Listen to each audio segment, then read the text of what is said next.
ഇന്ന് വെളുപ്പിനെ എണീറ്റ് ഞാൻ റെഡിയായത് ഒരു യാത്ര പോകാൻ വേണ്ടിയിട്ടാണ്. രാവിലെ ആയതുകൊണ്ട് അമ്മ എണീക്കത്തില്ല. പിന്നെ അച്ഛനോട് മീൻ വാങ്ങിയിട്ട് വരാമെന്നും പറഞ്ഞ് ഞാൻ വീട്ടിൽ നിന്ന് ഇറങ്ങി. വണ്ടി വഴിയിലാവണ്ടെന്ന് കരുതിയിട്ട് 100 രൂപയ്ക്ക് പെട്രോൾ അടിച്ച് നേരെ ഞാൻ മുതലപ്പടിയിലേക്ക് പോയി. ചിറയൻകീഴ് മേൽപ്പാലത്തിന്റെ വർക്ക് നടക്കണോണ്ട് ശാർക്കര അമ്പലം വഴി വേണം ചുറ്റി പോവാൻ. അങ്ങനെ ഞാൻ ഒടുവിൽ ഹാർബറിലെത്തി. അവിടെ നമ്മൾ ബൈക്കിലാണ് പോകുന്നതെങ്കിൽ 20 രൂപ പാസ് എടുത്ത് വേണം അകത്ത് കയറാൻ. ഞാൻ ആദ്യമായിട്ടാണ് ഹാർബറിലോട്ട് പോകുന്നത്. പലരും പറഞ്ഞു കേട്ടിട്ടുള്ളതും സിനിമയിൽ കണ്ടിട്ടുള്ളതും അല്ലാതെ ഇതുവരെ ഞാൻ നേരിട്ട് അവിടെ എന്തൊക്കെയാണ് നടക്കുന്നത് എന്നുള്ളത് കണ്ടിട്ടില്ല. ഞാനിന്ന് ഇവിടെ വന്നാൽ രണ്ട് കാരണങ്ങളുണ്ട്. ഒന്നെന്ന് പറയുന്നത് ഇവിടുത്തെ ലേലം വിളി കാണാനും ഹാർബറിലേക്ക് ബോട്ടിൽ നിന്ന് മീൻ കൊണ്ടുവരുന്നത് കാണാനൊക്കെ. പിന്നെ അടുത്തതെന്ന് പറഞ്ഞാൽ എനിക്ക് കുറച്ച് മീനും വാങ്ങാം. ഹാർബറിലെ മീൻ കച്ചവടം വെളുപ്പിനെ തുടങ്ങും. പണ്ട് തൊട്ടേ പലപ്പോഴായിട്ട് ഞാൻ ചിന്തിച്ചിട്ടുള്ള ഒരു കാര്യമാണ് ഹാർബറിൽ നിന്ന് കുറച്ച് മീനെടുത്ത് കൊണ്ട് നടന്ന് സെയിൽ ചെയ്താൽ എന്തെന്ന്. അങ്ങനെ ഒരു ആഗ്രഹം കൂടെ മനസ്സിലുള്ളതുകൊണ്ട് ഞാൻ കുറെ നേരം നോക്കി നിന്നു. അതിനിടയിൽ പലരും വന്ന് മീൻ കൊണ്ടുവന്ന് വില പറയുമ്പോൾ അവരെന്നെ പറ്റിക്കുകയാണെന്ന് കരുതിയിട്ട് ഞാൻ ആദ്യം ഒന്നും വേണ്ടാന്ന് പറയുമായിരുന്നു. അവിടെ മീൻ വാങ്ങാൻ വന്നവരെല്ലാം പോയിട്ടും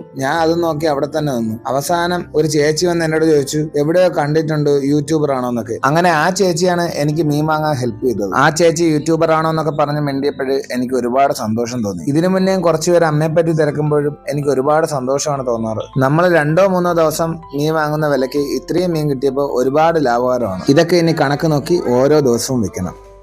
എൻ്റെ ഇന്നത്തെ വീഡിയോ ഇഷ്ടപ്പെട്ടെങ്കിൽ ഷെയർ ചെയ്യുക, സപ്പോർട്ട് ചെയ്യുക.